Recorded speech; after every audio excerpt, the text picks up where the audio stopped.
The top killers during SHTF. Probably an important thing to think of if you're into this whole preparedness space, right? By the way, I'm Matt with BAAM Ranch. Thanks for watching. So, as far as SHTF and preparedness goes, all preparedness is simply being able to continue your family's normal when everybody else's normal stops, like during an SHTF situation. And an SHTF situation is really nothing more than a stoppage of the systems that we've come to rely on, be the power system, the security system, the emergency services system, even the system of society. Whenever, people start acting badly, can break down, and that can be an alteration of that system. There's 1,000 different systems we could name off, but whenever those stop, either all of them or some of them or whatever, we get an SHTF situation. And the top killers that go along with an SHTF situation are really pretty easy to figure out. We have hundreds, if not thousands, of case studies all over the world that we can refer back to.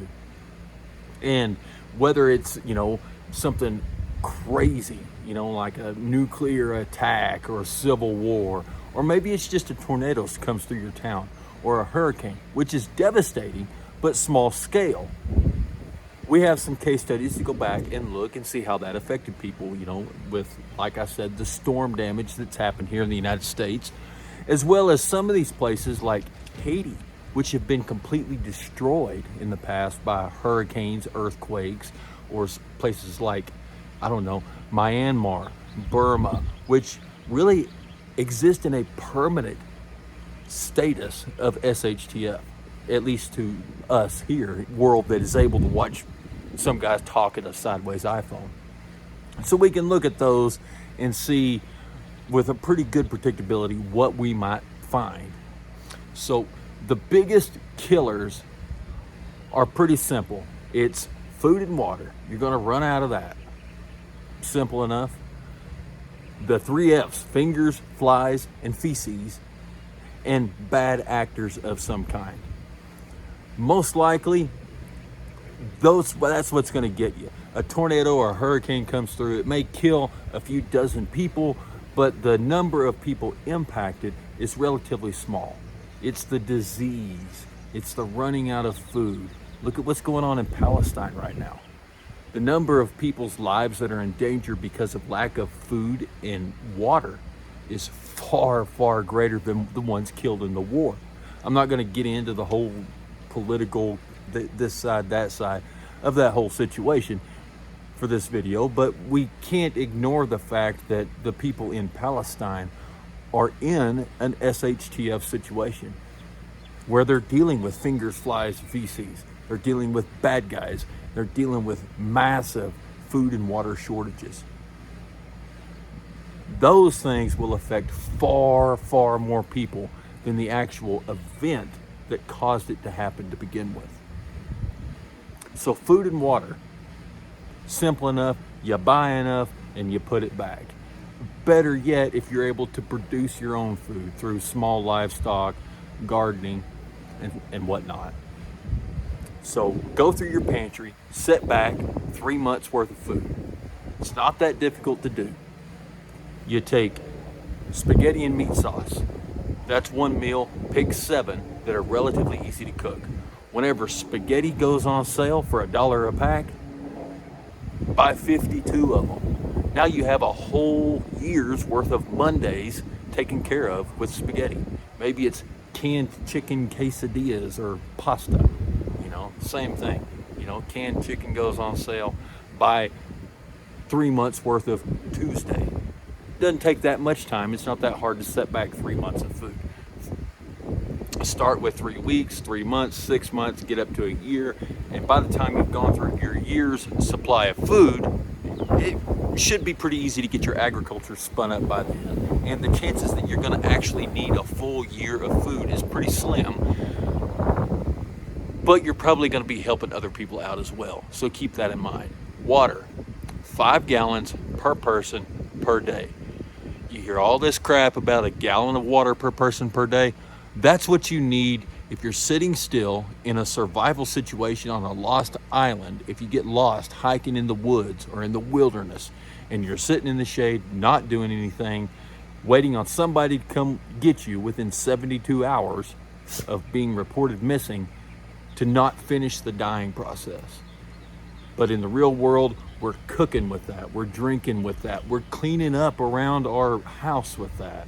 All those freeze-dried meals that you bought, they all need water to be able to cook those. We gotta water the dogs. So realistically, you're gonna need more like 5 gallons per person per day. Water is hard to store. It's heavy, it's bulky, it takes up a ton of space. Have 3 weeks worth of water if possible. Have 3 days worth of water. If that's all you can do, 3 days. But start going through and looking at where would you go to resupply that water, because your resupply with water is much more important than the water that you store. Fingers, flies, and feces.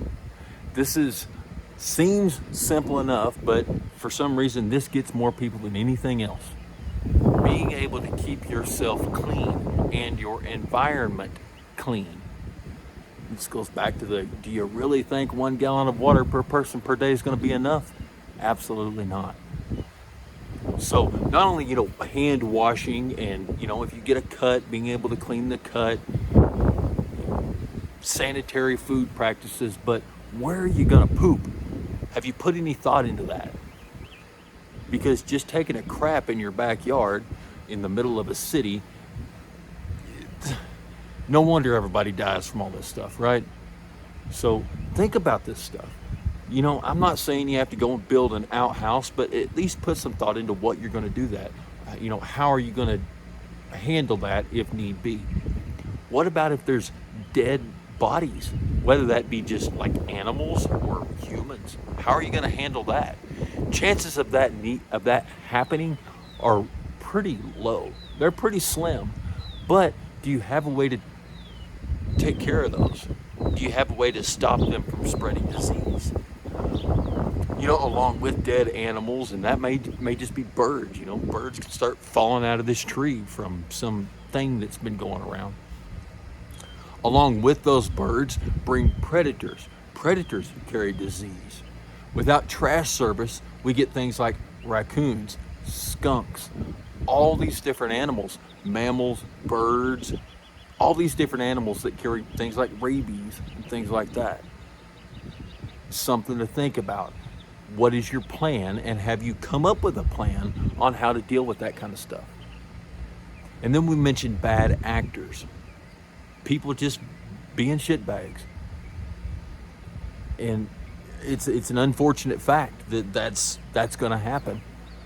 Hurricane Katrina was an absolutely wonderful example.